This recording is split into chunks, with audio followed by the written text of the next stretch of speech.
Maititi has confirmed my accusations ekunzi ndivo vasungisa Patricia Jake vataura ivo vakati right now I'm up ndiri kunzwa ndagadzirirwa bhomba kudini munondiitei. Welcome back to your channel. Please don't forget to like and subscribe. Nyaya dzacho dziri kuramba dzichikora moto asi pano ndo patinokupa dzese imi chenyu is just to like and subscribe nekuti patinongoposta imimi ndi munotanga kutoziva kuti vaposta vanhu vaya.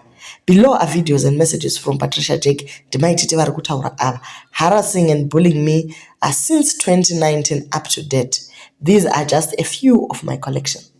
What exactly did I do to her that makes her insult me every day? Did I steal from her?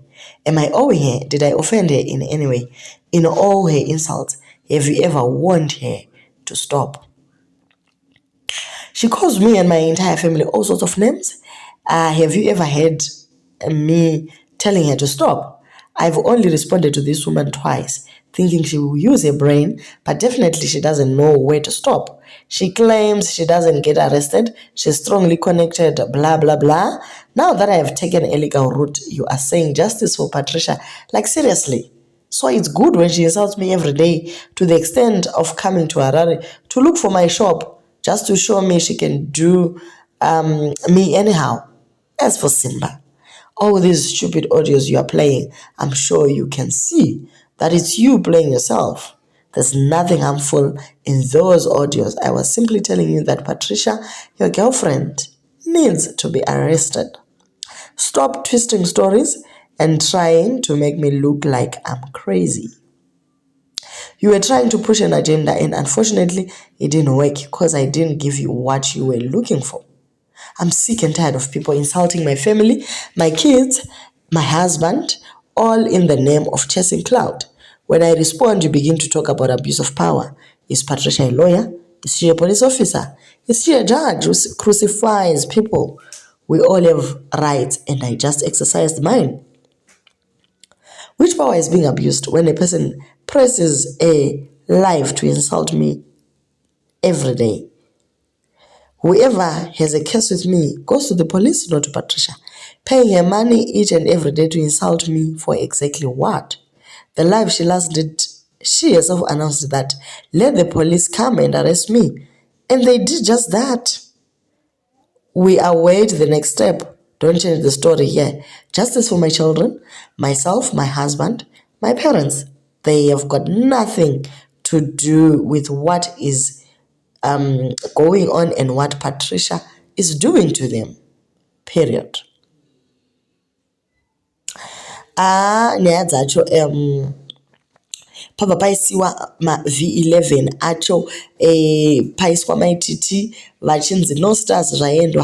This is my last post about zvavharana unless ndatukwa futi handizivi kuti ibullying here yekutaura kuti hasina mastars. Okay, so Patricia is the one who formed a group achibvisisa maititi mastars achibva taura kuna Zuckerberg kuti vari kubira vanhu mari, vari kucyberbula vamwe vachitaura zvakawanda pasocial media, so havadeserve mastars, vanotaura zvinyadzi and all, vachikanganisa macommunity guidelines eFacebook.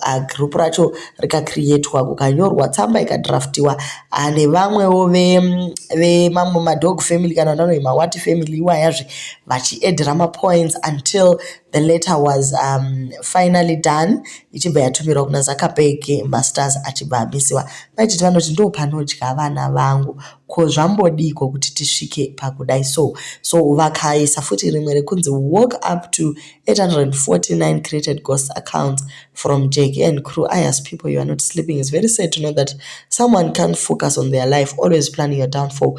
Like I said before, no one is above the law. Count down. Saka vapedza ipapo ndobva vataura kuti your days are numbered nekuti watorwa picture napresident Mnangagwa wakutozviona kunge iwe uri wepamusoro. Ndevedu president ava havazive kwamurata. Your days are numbered, iwe ini ndinokuremera handityi mapurisa. Ndobva anyora zvakare akati sewiki nemusaka pamota kanoda kukushandisai kamuchacha ikakaka. Saka musabvume kumupa mota. Then abva anyora akati nhasi women for ED vanga vari kuState House namaititi havana kuenda, havachade kuonekwa zvachose. Kofeli Glow iri papi pacho muHarare ndonzwa kuda kukavhuna. So Patricia Jake ndo zvaakaitaura izvi akati vanhu vekuWomen for ED vadaniwa. Saka ivo maititi sei vasina kudaniwa nekuti havasi kudiwako paya vanga vangokambira. Saka maititi vari kudya marasha vakati ndamusungisa nekuti akati she's not above the law. Saka nhasi ndakuzviratidza inini kuti no Patricia Jake, no one is above the law. Zvekuti wazosungwa manheru tinozvinzwazve. Wataura iwo ukati une marights unoda kusungwa ari masikati chino asi the bottom line is wakati wemapurisa ngawe kumba kwako usungwe. Hezvo wabva wadiniwo wasungwa. Chigurubi chichazara.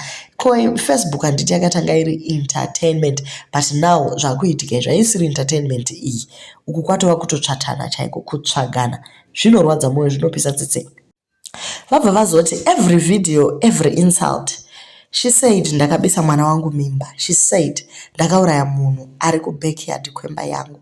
Ndiri muroi, ndiri hure. Mwana wangu ingochani, mumwe hure ane website. Please. She said Gilbert akaba $30,000. She gotta bring evidence of everything she ever said. Cat family download everything. I want it. I want every post, every WhatsApp video, every group she created. I want it. Ndobawaisa number dzavo 0773633381. Vakati munhu wese ngauye kuWhatsApp yavo avape evidence yese. Inogona kuincriminate Patricia Jake. Hafaniri kutobuda zvachose. You think if you gang up I will give up? No. Let justice take its course. Cat family yabva yauya neuwandu vachitanga kutsvaka maV11 ese ezvinhu zvaitwa naPatricia Jake page kwake, vakatanga kutumira maitete. Vataura vamwewo vakati thank you so much my sister, next time vanhu vanofanira kudzidza to respect you our president. Kwete pese pavaibayira live isingaperi vasina kutaura nezvako. Sei vasingatyi chero ED. I'm also fighting for my president. They must stop. Said part is that people that she tries so hard to impress on social media are at their houses and they're comfortable. They are not even thinking of her. Well done, Mura. It's too much. Why are people insulting you and your family? Zvauri one who create a content inonaka. Isusu tiri kutofarira kavideo kako kaya kekuti kana wanyura.